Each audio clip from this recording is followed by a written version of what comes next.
Assalamualaikum warahmatullahi wabarakatuh. Waalaikumsalam warahmatullahi wabarakatuh.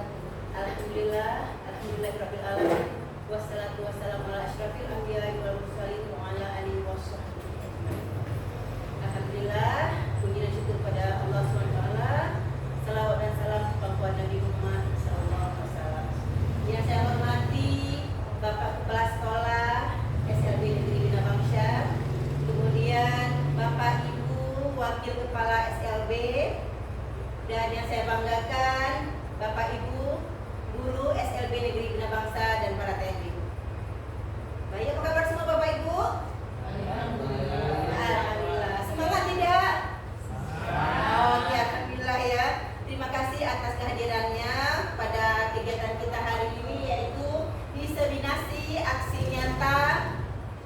Saya sebagai calon guru penggerak, maka kita perlu untuk melakukan diseminasi agar Bapak Ibu dapat mendapatkan share ilmu tentang aksi nyata modul 1.4 budaya positif, sehingga Bapak Ibu dapat mengimplementasikannya bagi guru-guru, bagi murid-murid di kelas kita, di sekolah kita. Bagaimana Bapak Ibu? Hari ini semangat tidak? Semangat. Coba dulu, ketika saya bilang tepuk 5S, kita speaking dulu ya, biar Bapak Ibu semangat ya. 1, 2, 3, tepuk 5S. Tersenyum, beri salam, menyapa, sopan, santun. Yeay. Oke, baik. Jadi nanti ketika saya bilang ini, saya sampaikan SLB Negeri Bina Bangsa, Bapak Ibu semua menjawab hebat, ya. Sekali lagi ya, SLB Negeri Bina Bangsa hebat. Ini agak loyo. Coba semangat sedikit. SLB Negeri Bina Bangsa hebat. Oke, baik ya. Sekarang kita langsung masuk ke tujuan pembelajarannya adalah untuk menyampaikan pembelajaran. Jadi di sini saya menyampaikan apa yang telah saya dapat pada program guru penggerak, kemudian melakukan diseminasi pada Bapak Ibu guru pada siang ini agar Bapak Ibu guru memperoleh materi yang sama, kemudian dapat mengimplementasikannya kepada murid-murid kita di kelas kita masing-masing dan juga untuk di sekolah kita. Nah, jadi pada materi siang ini pada modul 1.4 budaya positif itu ada 6 materinya. Yang pertama tentang disiplin positif dan nilai-nilai kebajikan universal. Berikutnya teori motivasi, hukuman dan penghargaan dan restitusi. Yang ketiga keyakinan kelas. Yang keempat kebutuhan dasar manusia dan dunia berkualitas. Yang kelima posisi kontrol. Dan berikutnya adalah restitusi, segitiga restitusi. Bapak Ibu sebelumnya pernah dengar tidak kata-kata restitusi, kemudian posisi kontrol? Bagaimana Ibu? Belum pernah ya? Bagaimana dengan Mukari? Belum ya? Jadi jika belum pernah, maka kita saksikan sampai selesai sehingga apa kata-kata yang mungkin agak asing di telinga kita, di penglihatan kita, dengan kita mengikuti presentasi ini, semoga menambah pengetahuan kita. Nah, ini dia. Disiplin positif dan nilai-nilai kebajikan universal. Kita mulai belajar ya. Nah, di sini. Jadi di dalam disiplin positif itu dan teori kontrol oleh Dr. William Glasser sering kita dengar atau ilusi. Ilusi itu seperti anggapan ya. Belum tentu benar, hanya ilusi saja. Ilusi guru mengontrol murid. Jadi di sini beranggapan bahwa ilusinya, anggapannya guru dapat mengontrol murid. Kenyataannya bagaimana? Bisa tidak guru mengontrol murid? Bagaimana itu? Tidak ya. Karena yang mengontrol murid itu tersendiri adalah murid itu sendiri. Sedang kita cuma membimbing, mengarahkan. Kemudian ilusi bahwa semua penguatan positif, efektif dan manfaat. Ya, ilusi kita semua penguatan atau reward, ya, reward atau penghargaan akan membuat efektif dan bermanfaat. Tapi kenyataannya belum tentu. Kemudian ilusi bahwa kritik dan membuat orang merasa bersalah dapat menguatkan karakter.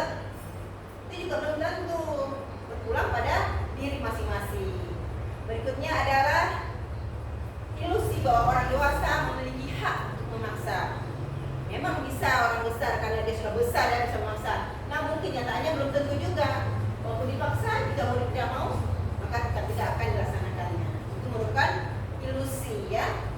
Nah berikutnya, disiplin positif dan nilai-nilai kebajikan. Bagaimana seseorang bisa merubah dari paradigma stimulus respon menjadi pendekatan teori kontrol. Jadi di sini Bapak Ibu, stimulus respon itu teori dari siapa? Ada tahu tidak? Stimulus respon itu misalnya kita ngajar anak autis, ya kan? Kita sering itu ketika biar anak autis mau melakukan sesuatu, kita kasih reward, ya kan? Pada reward pertama, pada pelaksanaan pembelajaran pertama kita memberikan reward, maka murid dia akan mau melakukannya karena dia mau berharap pengharapan imbalan. Yang kedua mau lama-lama mau tidak dia sudah bosan kan? Nah itu merupakan stimulus respon. Jadi realitanya kebutuhan kita sama itu pada stimulus respon. Namun pada teori kontrol kebutuhan setiap manusia itu berbeda-beda. Kemudian pada stimulus respon itu semua orang memiliki hal yang sama. Pada teori kontrol setiap orang memiliki gambaran yang berbeda, pandangan yang berbeda.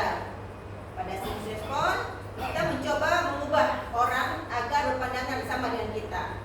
Padahal kenyataannya tidak semua sama pandangannya kan, pasti berbeda-beda. Kemudian juga dilihat dari perilaku buruk terhadap suatu kesalahan. Sedangkan pada teori kontrol semua perilaku itu ada tujuannya tersendiri. Pada stimulus respon saya bisa mengontrol orang lain, tetapi pada kenyataannya pada teori kontrol itu kita tidak dapat mengontrol semua orang. Kemudian pada stimulus respon itu ada memaksa pada suatu hal tertentu apabila gagal. Namun di pada teori kontrol itu ada kolaborasi. Jadi semua pihak itu ada kolaborasi dan konsensus. Jadi sama-sama ada keinginan, tidak ada pemaksaan. Jadi sedangkan pada stimulus respon ya ada menang kalah, sedangkan pada teori kontrol itu menang. Nah, tadi kan kita sudah belajar tentang disiplin positif dan juga nilai-nilai kebajikan. Nah, ini apa itu disiplin? Coba Bapak Ibu berikan tanggapannya sedikit. Coba Bu komentari apa itu disiplin ya? Disiplin. Kita sering kan kita sampaikan pada murid-murid kita, kalian ke sekolah itu mesti disiplin sehingga tercapai cita-citanya dengan disiplin. Coba Bu, tinggi tangan. Ya, silakan Bu Nurhaida. Mungkin menggambarkan itu disiplin itu adalah suatu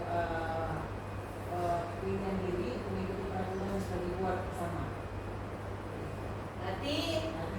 Berarti dari pribadi masing-masing mereka mematuhi dari peraturan yang telah dibuat secara bersama-sama ya. Bagaimana Bapak Ibu yang lain? Ya, Bu Mentari.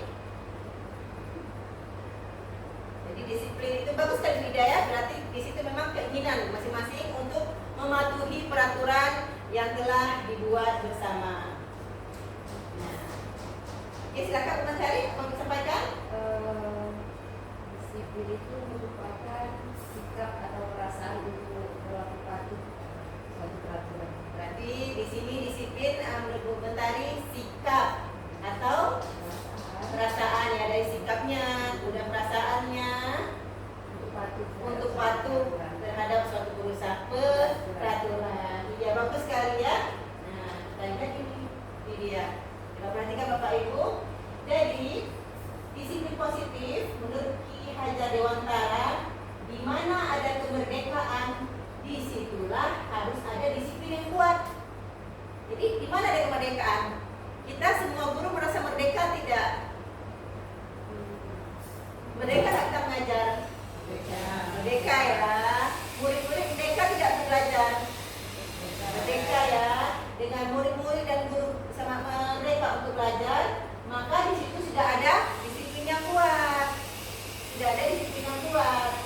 Jadi kemudian tadi dalam bukunya Instructory School Discipline pada tahun 2001, disiplin bahasa Cina artinya belajar. Jadi seseorang harus tahu betul alasan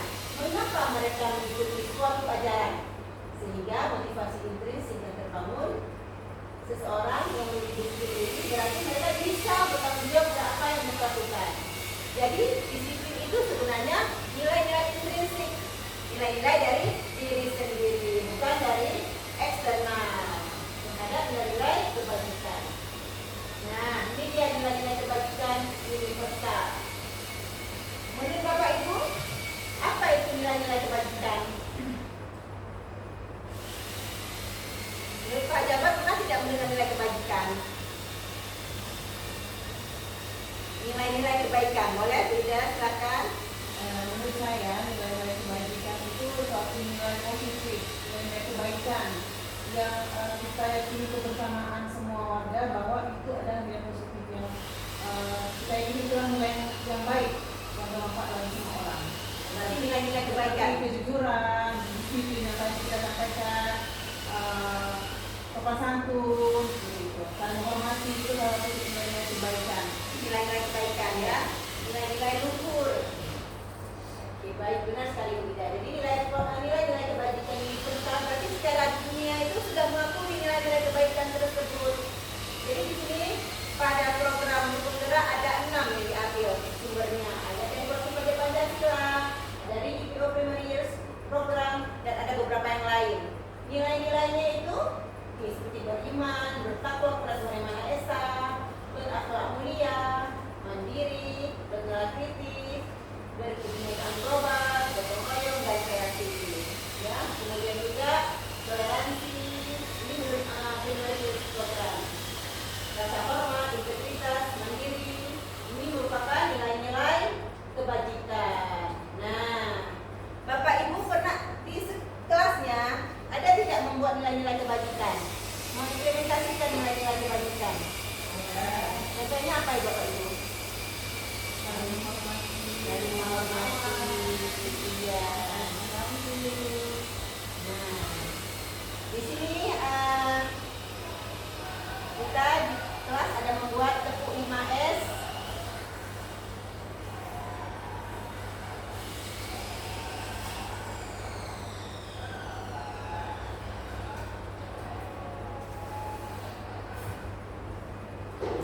Lihat ya.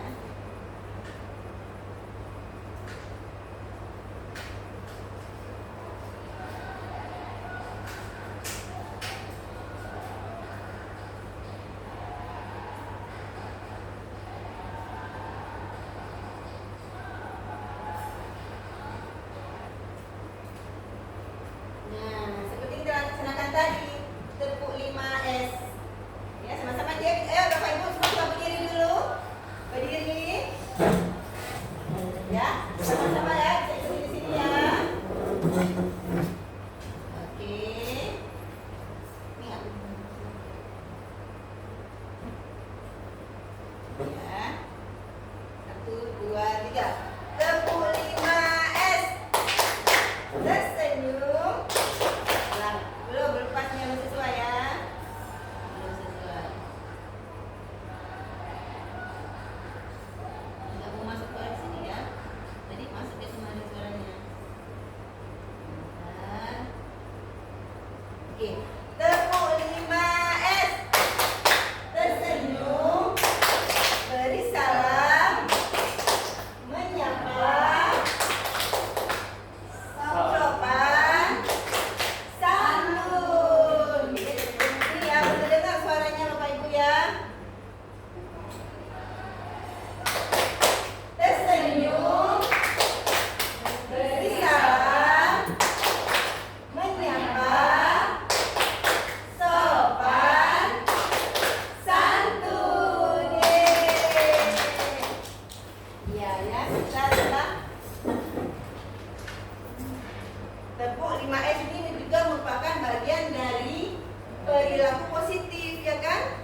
Disiplin positif, mengajarkan pada murid-murid kita bagaimana mereka dapat mengimplementasikan nilai-nilai positif tersebut dengan cara sopan, santun. Jika bertemu dengan teman-teman, dengan orang lain, harus menyapa, tersenyum. Kan tidak indah jika bertemu dengan orang lain tidak tersenyum. Sedangkan dalam agama kita, senyum itu merupakan ibadah. Ya, jadi perlu kita senyum, beri salam, menyapa, kemudian sopan santun. Padahal itu kan hal-hal yang sederhana. implementasikan itu akan baik bagi kepribadian kita, perilaku kita. Nah, tadi kita sudah belajar tentang apa? Disiplin positif dan nilai-nilai kebajikan. Apa yang Bapak Ibu dapat dari disiplin positif dan nilai-nilai kebajikan? Siapa yang mau ini? Sampaikan sedikit. Bu Mentari boleh? Apa yang sudah ini peroleh? Didapatkan berdiri Bu Mentari. Oke. Boleh berdiri depan juga boleh? Iya, boleh. Berdiri aja kalau enggak. Jadi apa yang kita dapatkan sehingga kita tidak sia-sia duduk di sini ya kan? Nah, jadi nanti setelah melihat tayangan video ini, materi ini nantinya kami sebagai guru kelas akan mengimplementasikan di dalam kelas. Jadi sebelum belajar, ajak anak-anak untuk 5S agar lebih semangat seperti itu kan. Lalu membuka rasa disiplin pada murid, dimulai dari kita dulu sebagai gurunya. Misalnya datang ke kelas tepat waktu seperti itu, tidak membuang sampah pada tempatnya, hal-hal yang kecil yang kita lakukan di dalam kelas. Ya, baik, terima kasih. Tepuk tangan dulu untuk Bu Mentari ya. Alhamdulillah ya. Berarti Bu Mentari sudah dapat kira-kira untuk mengimplementasikan di kelas tentang disiplin positif dan nilai-nilai kebajikan. Alhamdulillah ya. Jadi untuk materi berikutnya adalah teori, motivasi, hukuman, dan penghargaan dan restitusi. Apa itu ya? Dari judulnya ini ada hal yang kita kurang baik, kita lihat ya. Nah, ini dia. Teori motivasi. Motivasi kita hadir ke sekolah untuk apa itu ya? Untuk belajar, untuk mengajar. Nah, kita lihat ini. Jadi menurut Dengos, jadi ada 3 motivasi perilaku manusia. Jadi di dalam apapun untuk melakukan sesuatu hal, manusia itu ada motivasinya. Motivasinya itu 3 pada dasarnya. Apakah untuk menghindari hukuman? Dia melakukan itu, dia akan dihukum. Yang kedua, untuk mendapatkan imbalan. Seseorang melakukan sesuatu biar dapat hadiah atau biar dapat reward atau penghargaan. Yang ketiga, seseorang melakukan sesuatu itu memang dari hati nuraninya karena dia menghargai dirinya sendiri dengan nilai-nilai kebajikan yang dipercayainya itu tadi. Ini dia motivasi.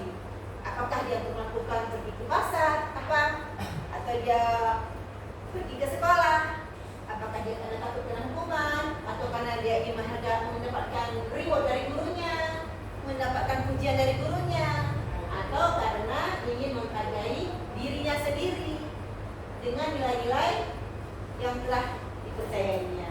Seperti itu.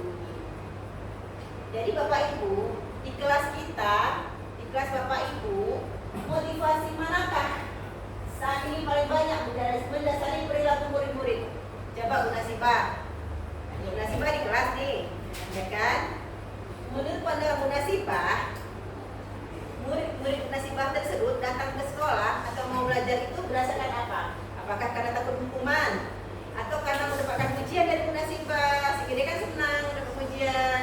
Atau karena memang murid tersebut dia ingin menghargai nilai-nilai kebajikan, karena memang dari hati nuraninya, bersumber dari hati nuraninya tersebut dia datang ke sekolah.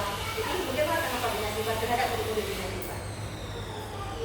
Ya, murid saya di Lagu, berarti dia ke sekolah itu menurut kedisiplinan sendiri, menurut kepribadian sendiri. Berarti dia ingin disiplin ke sekolah, kalau kasih sayang dengan kawan, dan di sekolah juga dia butuh pujian dari seorang guru, butuh motivasi dari seorang guru dalam mendidik, supaya dia bisa dan gitu ya, supaya dia bisa apa itu Bu, belajar dengan baik kan. Oh iya, tentang Nasibah, iya hebat kali ya. Jadi di sini dari yang disampaikan oleh Bu Nasibah tadi ada 2 berarti. Ada tadi untuk menjadi orang yang mereka inginkan. Berarti memang Adila dia memang belajar, dia memang dari hati nuraninya. Biar dia mendapatkan nilai-nilai, mendapatkan materi, dia memiliki nilai-nilai kebajikan memang dari dirinya sendiri. Dan di samping itu pula dia masih ada keinginan untuk mendapatkan pujian dari guru, ya kan? Berarti jika ingin mendapatkan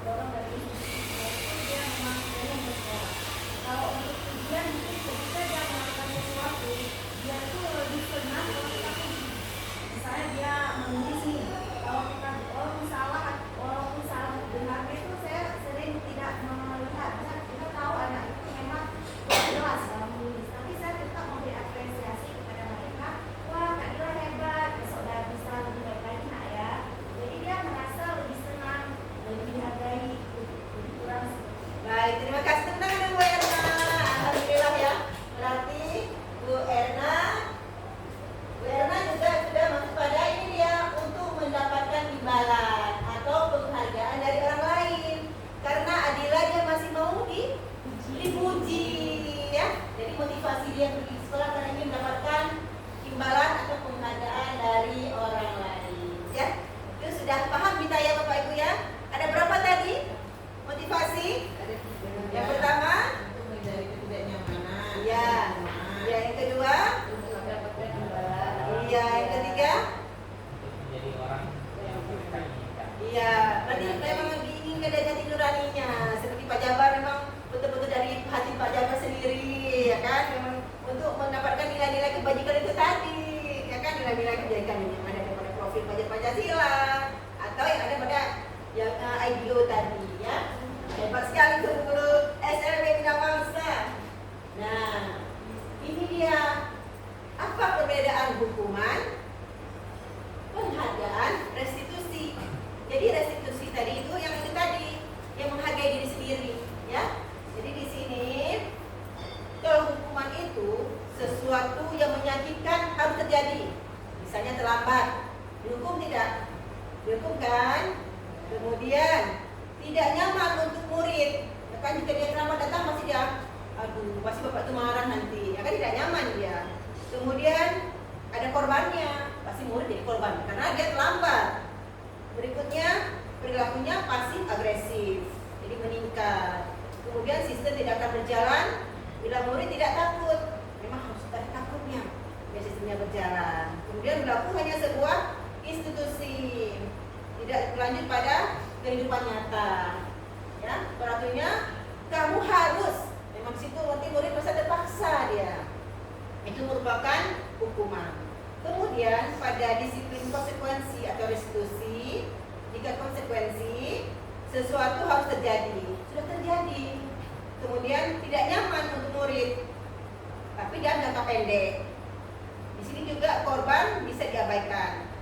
Murid atau anak dibuat tidak nyaman, ya, jadi dia tidak nyaman. Terus penguatan hanya bertahan jangka pendek. Memerlukan monitoring dan supervisi dari gurunya, ya. Kemudian membantu penerapan mengikuti peraturan. Jadi di sini guru memang harus membantu, mengawasi untuk murid-muridnya patuh. Apa peraturannya? Jadi di sini kata-kata mampukah kamu? Seperti itu ya. Kemudian restitusi. Di dalam restitusi itu merupakan pilihan, ya, ada pilihan dia. Terus menguatkan untuk murid dalam jangka waktu yang panjang. Di sini tidak ada korban, ya. Lalu murid dapat mendapatkan penguatan. Masalahnya terpecahkan, murid belajar bertanggung jawab. Jadi di dalam restitusi, murid dia belajar bertanggung jawab atas perilakunya yang dilakukan. Fokus pada pemecahan masalah. Jadi di dalam restitusi, bila murid terlambat datang, jadi di sini murid tidak dihukum, tidak ada konsekuensinya, tetapi dia di sini bagaimana solusi untuk mencari jalan keluar dari terlambat tersebut. Jadi di sini ada kata-katanya itu apa yang kamu yakini, apa yang kamu lakukan untuk memperbaiki masalah tersebut jika dia datang terlambat. Nah, jadi Bapak Ibu, untuk kita mengimplementasikan contoh-contoh dari hukuman, konsekuensi, dan restitusi, Bapak Ibu kita akan bermain musik, ya. Kita akan mendengarkan musik, kemudian Bapak Ibu akan menggilir. Apa ini? Ini sertifikat musik namanya. Dia akan berjalan nanti Bapak Ibu silakan menggilir. Jika musiknya berhenti, maka Bapak Ibu silakan nanti untuk membaca ada pernyataan. Jadi nanti Bapak Ibu silakan bedakan apakah dia masuk hukuman atau konsekuensi. Ya, oke, baik. Sekarang kita mendengarkan musiknya ya.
tersenggol pada saat belajar.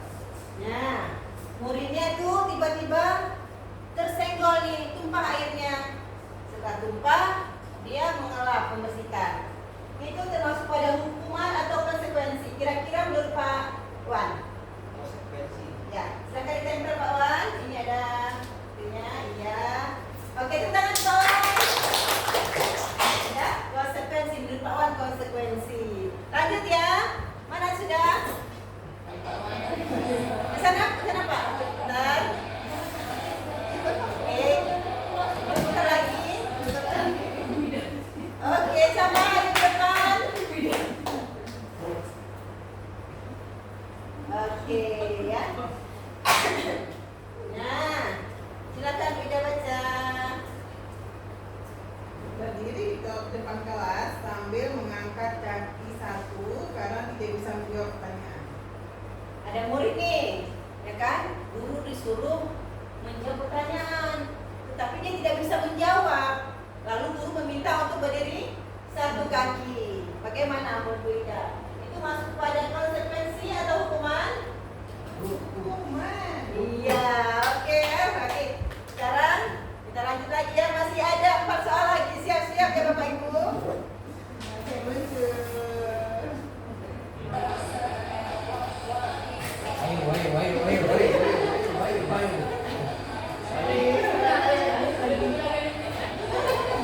Ayo.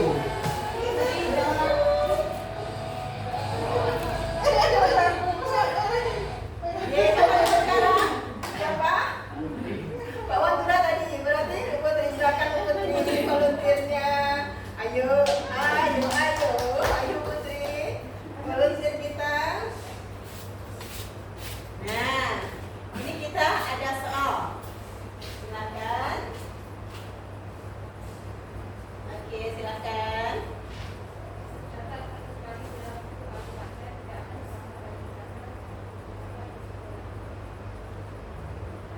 Berarti dia mencatat 100 kali. Itu termasuk pada hukuman atau konsekuensi? Coba dulu kita lihat, silakan ada ini ya, waktunya. Silakan, mau kemana? Mencatat 100 kali di dalam buku kalimat. Saya tidak akan terlambat lagi karena dia terlambat datang ke sekolah, kan? Oke, baik. Sudah sampai di mana?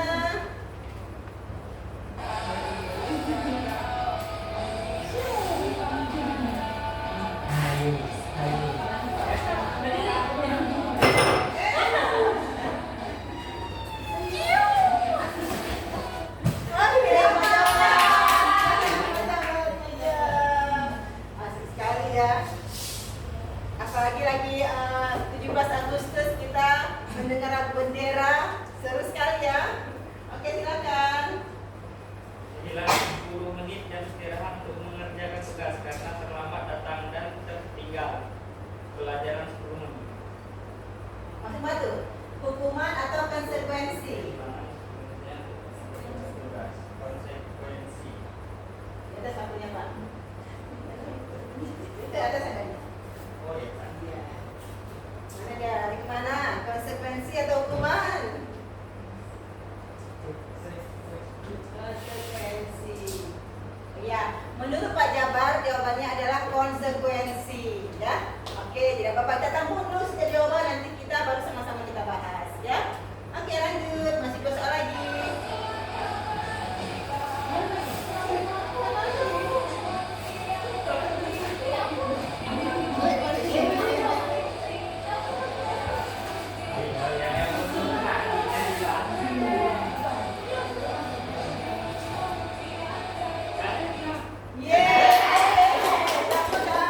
Siapa yang dapat? Erna. Oke. Silakan Bu Iba. Bu Erna.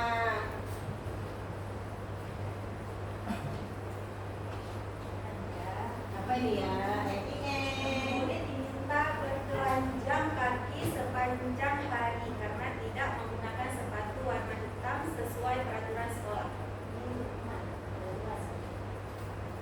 Oke. Terima kasih Bu Erna. Oke, silakan dari Bu Erna. Ya, kita sudah mendapat tinggal 1 soal soal lagi. Siapakah gerangan?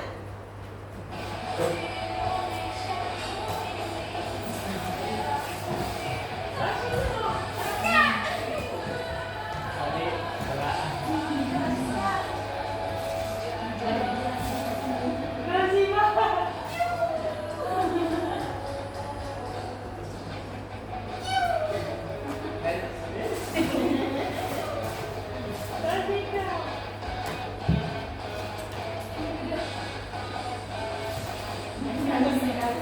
Ya udah santai. Dari pegang, dari urusan, dari pegang. Dari pegang urusan. Siapa dapat? Oke. Nah, soal terakhir. Dia jadi penutupan. Membersihkan coretan yang dibuatnya di meja tulis. Menurut Bapak Ibu ini gimana?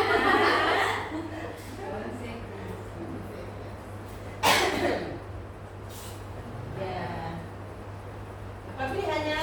Ternyata Ibu Nasibah memilih konsekuensi ya. Oke, kita periksa jawabannya benar apa salah. Oke, nah ini dia. Ya perlu. Coba Bu Nasibah baca nomor 1. Berdiri di depan kelas sambil mengangkat kaki satu karena tidak bisa menjawab pertanyaan. Jawabannya hukuman. Kita lihat ya, berdiri. Iya benar ya. Tadi jawab siapa ini Pak?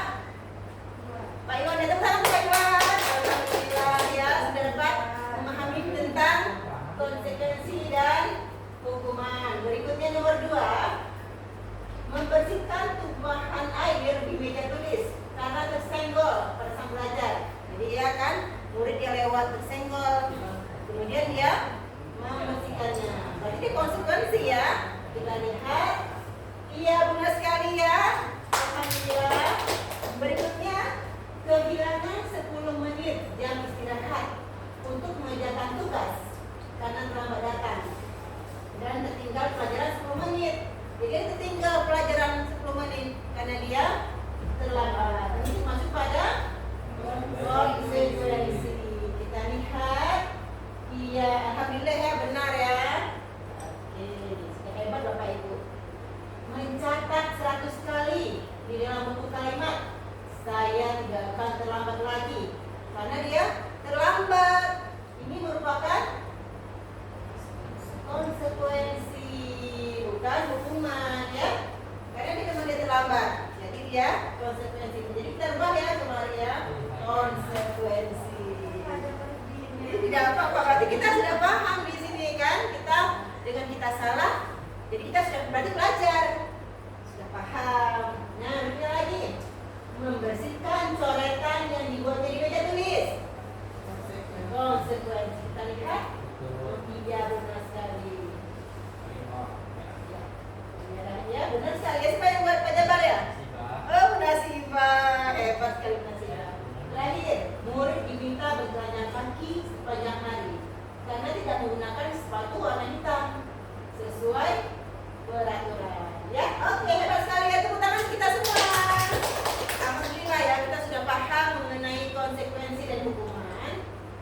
Nah, jadi sebenarnya di dalam hukum itu ada ya, dihukum oleh penghargaan. Kita kan jika kita mengikuti sesuatu lomba, kita kan berpikir bahwa dengan saya mengikuti lomba maka saya akan mendapatkan penghargaan. Padahal di situ ada sisi negatifnya, dihukum oleh penghargaan tersebut tersendiri ya. Baik dalam pengaruh jangka pendek maupun jangka panjang. Contohnya seperti tadi, seperti murid autis tadi ya. Seperti murid autis tadi, kita beri reward setiap dia belajar. Lama-lama jangka panjangnya dia bosan atau tidak? Bosan ya kan? Sehingga dia sudah tidak pengaruh lagi reward tersebut bagi dia. Ini merupakan pengaruh jangka pendek dan jangka panjang. Jika sudah tidak pengaruh lagi reward tersebut pada murid autis tadi, sehingga efektif tidak penghargaan? Tidak efektif lagi ya kan? Itu merupakan dukungan penghargaan. Kemudian bisa bila seseorang ikut lomba. Contohnya lomba apa nih?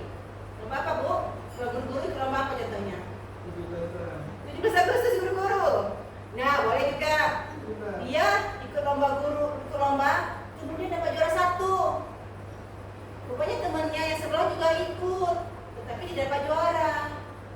Kan dia ada agak sedih, ya kan? Dengan sedih tersebut bisa saja merusak hubungan. Atau mungkin orang-orang lain, murid-murid sesama murid ikut, sesama teman mereka ikut lomba olimpiade atau apa. Akhirnya di bulan Maret kami sama-sama belajar. Tapi kalau saya menang juara 1, saya tidak. Akhirnya ada timbul cemburu ya, karena saya iri.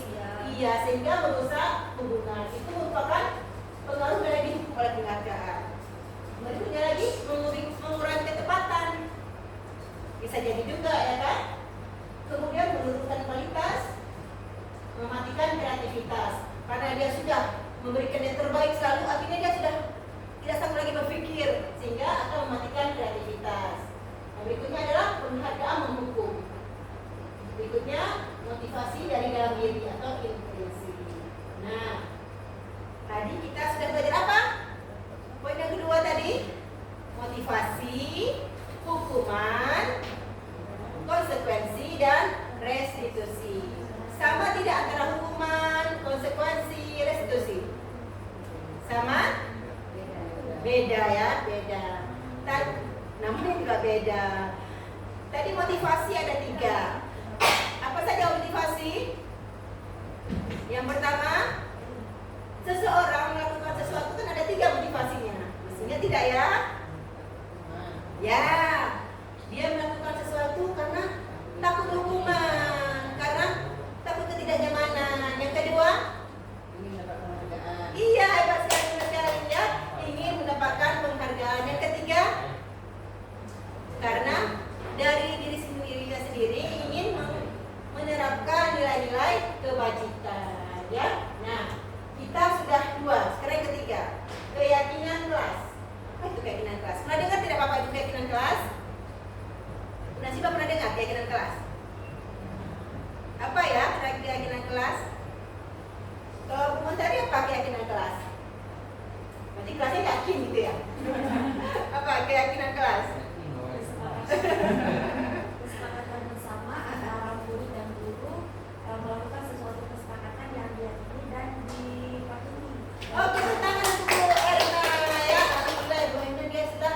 Berarti keyakinan kelas itu kesepakatan ya Bu Erna ya, antara warga kelas sehingga Ada sesuatu yang dihasilkan dan nanti itu dipatuhi. Misalnya di dalam kelas nanti tidak saling mengganggu, nanti ada beberapa lagi, lalu hasil kesepakatannya itu ditempel di kelas.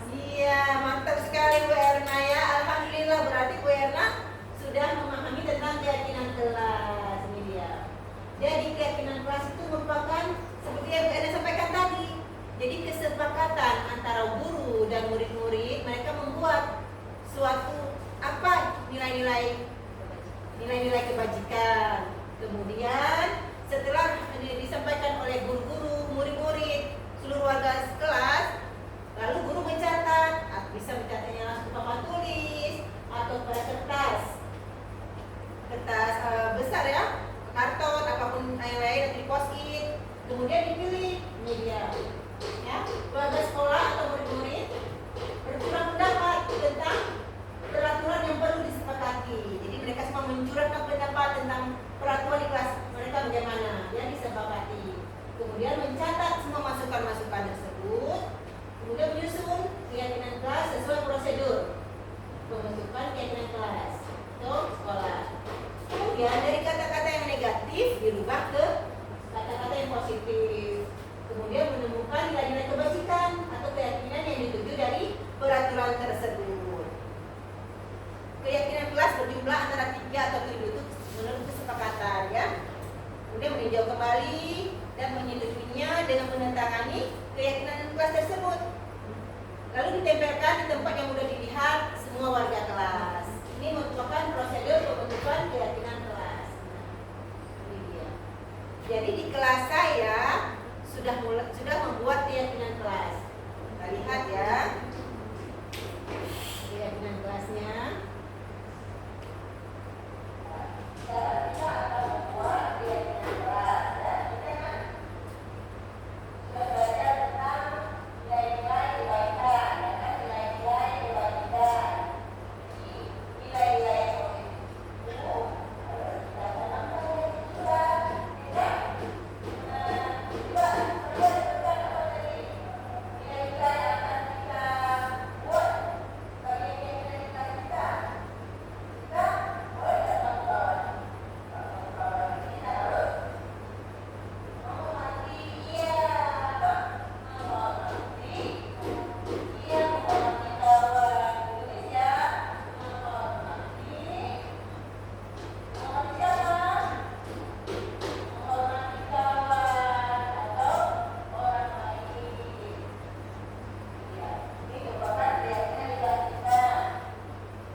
Oke ya, sudah kita saksikan barusan ya cara membuat keyakinan kelas. Ada berapa tadi keyakinan kelas yang dibentuk?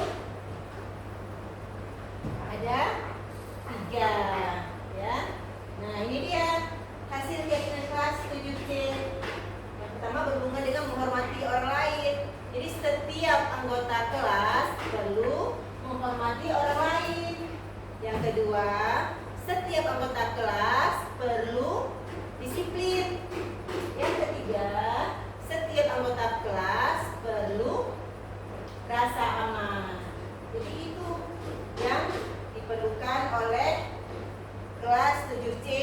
Jadi hasil keyakinan kelas inilah harus disepakati oleh semua warga kelas. Nah, ya. Jadi tadi kita sudah belajar tentang keyakinan kelas. Ya, bagaimana cara membuat keyakinan kelas dan bagaimana cara mengubahnya dari kata-kata negatif menjadi kata-kata positif. Sudah 3 materinya ya, alhamdulillah. Berikutnya adalah kebutuhan dasar manusia. Kebutuhan dasar manusia dan dunia berkualitas. Ini dia. Jadi pada dasarnya kebutuhan dasar manusia itu ada 5. Penguas, ini kasih sayang. Yang pertama tuh untuk bertahan hidup. Coba Bapak Ibu, kebutuhan dasar manusia. Bapak Ibu perlu nggak tidak makan? Perlu makan ya, perlu minum, perlu tempat tinggal, perlu. Itu semuanya merupakan untuk bertahan hidup kita, fisiologis. Semua manusia itu perlu untuk bertahan hidup. Yang kedua, kasih sayang. Nyaman tidak jika kita bertengkar? Tidak ya. Jika kita bertengkar tidak nyaman, ada selisih paham tidak nyaman. Karena semua manusia itu perlu kasih sayang, ya, dan rasa diterima. Jadi beginilah adanya sayang, makanya diterima. Perlu kita kasih sayang. Kemudian manusia juga perlu kebebasan. Jadi jika manusia diintimidasi, itu dia tidak nyaman. Makanya kita perlu kebebasan. Yang berikutnya adalah perlu kesenangan. Yang terakhir perlu kekuasaan. Jadi inilah kebutuhan dasar manusia. Ada berapa kebutuhan kita? 5. Nah, dunia berkualitas apa itu? Dunia ini bermutu ya, berkualitas. Jadi di sini dunia berkualitas Anda adalah tempat khusus dalam pikiran Anda. Tempat Anda menyimpan gambaran representasi dari semua yang Anda inginkan. Ya. Bisa berisi orang-orang atau hal-hal dan apa saja yang terbaik dalam hidup Anda dan membuat Anda merasa bahagia dan penuhi kebutuhan dasarnya. Itu dia dunia berkualitas. Ya. Terus kita sudah belajar tentang 5 kebutuhan manusia dan dunia berkualitas. Nah, ini dia ada. Berikutnya adalah restitusi 5 posisi kontrol. Coba lihat. Kita sebagai guru ada 5 posisi kontrol kita dalam mengelola murid kita atau dalam mengelola diri kita. Ini dia. Sebagai pembuku,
datang?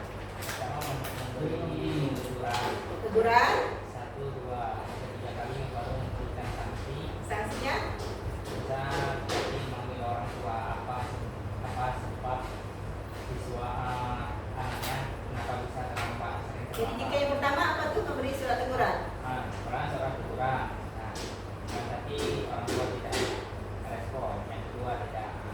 Yang ketiga sanksi berarti istilahnya udah mendekati istilah kalau main bola kartu kuning. Kalau kartu merah kan langsung keluar. Ada kena hukuman fisik atau verbal, ada nggak kira-kira? Fisik misalnya disuruh keliling lapangan atau disuruh dia seharian nggak boleh keluar, Itu tetap diberikan dulu. tetap diberikan ya. Berarti bapak lebih condong kepada menghukum ya pak ya.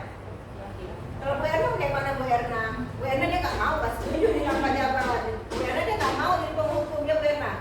Iya, kalau Erna Bagaimana? menurut Erna Itu ya. yang kedua. Ya, kalau Erna misalnya ada salah satu dari murid Erna itu atau peserta didik Erna itu yang datang terlambat. Erna awal mulanya tanya dulu nih, kenapa bisa terlambat hari ini? Misalnya dia jawab, udah ibu misalnya. Oh, semua harus deh. Berarti harus dirawat. Kita memberikan sesuatu yang bisa atau mudah dipahami oleh si murid. Sehingga si murid nanti tidak mengulangi lagi kesalahannya tanpa merasa terintimidasi atau merasa tidak nyaman. Jadi lebih kira-kira condong kemana Bu? Aduh, ke manajer ya. Ya, kayaknya gitu. Kalau untuk manajer dia ada 3 tahapan. Oh, itu terserah. Oh, itu bisa ibu. Bukan, maksudnya kalau Erna nih, kalau Erna terjadi di lapangan, kalau ada anak murid Erna atau salah satu peserta didik Erna yang datang terlambat, ya yang kayak tadi yang Erna lakukan, yaitu menanyakan, memberikan pandangan, dan si murid ini harus tahu nih kesalahannya, berarti kenapa dia telat datang ke sekolah, kata dia telat tidur dong. Nah, jadi kalau telat tidur itu baik atau buruk? Buruk dong. Nah, yang buruk ini si siswa tahu bahwa itu tidak baik untuk dilakukan dan diulang sehingga dia tidur cepat dan dia alhamdulillah bisa menuju pagi untuk datang ke sekolah. Iya, hebat tentang Bu Erna dulu. Mantap Bu Erna ya. Kita lihat ya. Nah, jadi untuk lebih merinci tadi kan ada 5 posisi kontrol. Mungkin kalau jadi sebagai penghukum agak berat artinya ya. Oh, Bu Erna kurang setuju dengan pendapat Pak Jabar. Jika aku merasa bersalah, nyaman tidak? Tidak nyaman juga ya. Kita merasa bersalah. Iya. Kemudian untuk ini sebagai teman. Jika sebagai teman, kira-kira muridnya patuh tidak? Ya bisa ini ya, kurang ya. Sebagai teman ya. Kemudian sebagai pemantau, jadi artinya muridnya merasa curiga nih, gurunya mantau nih, nanti ngelapor ke kepala sekolah kan gitu. Masih ngawas ya, nyaman tidak muridnya? Tidak nyaman juga ya. Untuk manajer, oke. Untuk manajer sebagai tahapan posisi kontrol sebagai manajer itu ada 3 tahapannya. Nah di sini kita lihat segitiga restitusi. Ya, ini pembahasan terakhir kita. Oke, kita lihat. Nah, pada segitiga restitusi tersebut, agar kita menjadi manajer, ya, agar kita menjadi posisi kontrolnya sebagai manajer ada 3 tahapan. Yang pertama menstabilkan identitas. Ya kan, contohnya tadi kita ambil saja murid terlambat datang, ya kan, menstabilkan identitas. Di sini guru menyampaikan, kan murid sudah datang, terlambat dia sengaja. Jika pada posisi penghukum, langsung gurunya marah-marah ya kan, kenapa kamu datang terlambat? Tidak mau tahu ibu, kamu harus keliling lapangan sepak bola 2 kali, atau hal-hal yang lain yang menghukum baik secara fisik maupun secara verbal. Begitu. Jika tahapan yang lainnya sebagai merasa tidak nyaman, dia akan merasa ini ya kan, jika sebagai ini ya tadi. Namun jika sebagai posisi teman, bisa saja gurunya mengulang kembali. Pada posisi pengawal pemantau, dia merasa kurang nyaman juga. Namun sebagai manajer di sini dia, maka guru akan menyampaikan kata kuncinya adalah setiap orang masih pernah melakukan kesalahan. Ya tidak? Pernah tidak Bapak Ibu terlambat? Pernah ya. Jadi bukan murid si Ani saja yang pernah, kita contoh namanya Ani. Bukan Ani saja yang pernah dia terlambat, tapi guru kita juga pernah merasa terlambat. Itu merupakan kata kunci dari menstabilkan identitas. Kemudian itu ada yang lain. Kamu bukan satu-satunya yang pernah melakukan ini, karena semua orang bisa melakukannya. Ini merupakan kata kunci pada menstabilkan identitas. Sehingga kita merasa bersalah tidak, murid yang terlambat tadi? Dia tidak merasa bersalah, memang sudah salah dia, tetapi dia sudah hatinya tenang, ya kan? Kemudian memvalidasi tindakan yang salah. Jadi kata kuncinya, kamu tentu punya alasan mengapa terlambat, ya kan? Jadi murid yang terlambat, dia ada alasan. Bisa saja dia harus menemani ibunya dulu yang sakit di rumah sakit, atau mungkin hal yang lain yang mungkin kita tidak tahu. Jika kita langsung menghukum, otomatis anak akan merasa menambah beban dia. Jadi di sini aku mesti belajar pada tindakan yang kedua, memvalidasi tindakan yang salah. Atau bisa juga kita sampaikan, adakah cara yang lebih efektif untuk mendapatkan apa yang kamu butuhkan? Itu bisa juga kata-kata seperti itu. Nah, berikutnya adalah menanyakan keyakinan. Tadi kita di kelas sudah membuat keyakinan atau belum? Bapak Ibu, sudah kan? Tadi kita sudah membuat keyakinan. Seperti di kelas di tadi ada 3 keyakinannya. Yang pertama, semua anggota kelas perlu menghormati orang lain. Yang kedua, semua anggota kelas perlu disiplin. Yang ketiga, semua anggota kelas perlu rasa aman. Dari ketiga keyakinan kelas tadi, yang mana berhubungan dengan murid terlambat? Iya, benar sekali. Sudah benar ya. Jadi di simpang itu sudah mencerminkan kan keyakinan kelas. Jadi bisa kita tanyakan, keyakinan kelas apa yang telah kita sepakati yang berhubungan dengan masalah ini? Tentang disiplin. Bisa juga kamu menjadi orang seperti apa? Sebenarnya saya ingin menjadi orang disiplin. Cuma itu mungkin di luar kuasa atau kendali. Oke ya, kita ada kasus sedikit lagi. Imam marah besar karena Fadilah selalu mengganggunya. Imam dan Fadilah merupakan murid dengan hambatan intelektual. Nah ya, menstabilkan identitas. Di sini ada kata-kata dari guru. Ya, kata-kata gurunya yang tadi itu. Semua orang bisa melakukan kesalahan. Jadi kita mengganggu kawan mungkin ada sebab, ya kan? Kemudian yang kedua, validasi tindakan yang salah. Di sini. Ya, kamu melakukan itu pasti ada alasannya. Ini ya, masuk pada validasi tindakan yang salah. Yang ketiga, menanyakan keyakinannya. Jadi tadi karena mengganggu kawan, keyakinan mana yang dilanggar? Keyakinan? Iya, ya kan mengganggu kawan. Jadi sini melanggar dia tentang saat kita semua anggota kelas perlu saling menghormati. Oke Bapak Ibu ya, alhamdulillah pada kesempatan ini kita telah mempelajari tadi budaya positif. Di dalam budaya positif itu ada 6 item yang telah kita pelajari bersama. Kira-kira Bapak Ibu ada yang ingin tanyakan? Alhamdulillah ya, sepertinya sudah paham semua ya. Mungkin Bu Ida boleh sampaikan sedikit hasil kesimpulan yang kita berbagi ke depan. Oke, terima kasih untuk materi atau tentang materi hari ini sangat bermanfaat bagi kita semua karena ini berkaitan dengan materi yang akan kita didik di kelas. Ini akan kita berusaha untuk menerapkan langsung di kelas seperti keyakinan kelas tadi itu sangat baik dan budaya positif itu juga akan bisa kita sampaikan kepada siswa tentang materi hari ini karena sangat berkaitan dengan pengembangan dari peserta didik kelas. Terima kasih tangan untuk Bu Ida ya, alhamdulillah ya. Sudah ada volunteer dari Bu Ida dan mewakili Bapak Ibu semuanya mengenai materi kita hari ini. Semoga Allah memberikan keberkahan untuk kita semua sehingga kita dapat mengimplementasikan di kelas kita masing-masing. Oke baik, lebih dan kurang mohon maaf. Wabillahi taufiq wal hidayah. Wassalamualaikum warahmatullahi wabarakatuh.